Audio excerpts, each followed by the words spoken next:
संसद में वंदे मातरम बहस के दौरान कांग्रेस महासचिव प्रियंका गांधी वाड्रा ने प्रधानमंत्री नरेंद्र मोदी पर बड़ा पलटवार किया। उन्होंने कहा कि जिस तरह नेहरू पर बार बार सवाल उठाए जाते हैं, यह इतिहास को गलत दिशा में मोड़ने की कोशिश है। प्रियंका गांधी ने कहा कि जवाहरलाल नेहरू ने देश की आज़ादी के लिए लगभग उतने ही साल जेल में बिताए जितने साल से मोदी प्रधानमंत्री हैं। आज़ादी के बाद नेहरू 17 साल देश के प्रधानमंत्री रहे और आधुनिक भारत की नींव रखी। उन्होंने कहा कि अगर नेहरू ने ISRO नहीं बनाया होता तो भारत का मंगलयान संभव नहीं होता। अगर DRDO नहीं होता तो तेजस जैसे लड़ाकू विमान नहीं बन पाते। अगर IIT, IIM जैसी संस्थाएं न होती तो भारत IT सेक्टर में दुनिया में पहचान न बना पाता। और अगर AIIMS न होता तो कोरोना जैसे संकटों से निपटना मुश्किल हो जाता।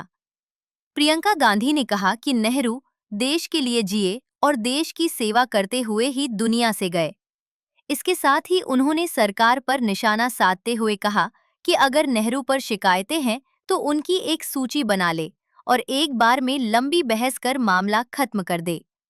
उसके बाद संसद को महंगाई, बेरोजगारी और युवाओं से जुड़े मुद्दों पर ध्यान देना चाहिए। सर, मैं आपके माध्यम से एक सलाह दे देती हूँ। हमारे प्रधानमंत्री महोदय 12 सालों से इस सदन में हैं, मैं मात्र 12 महीनों से हूँ।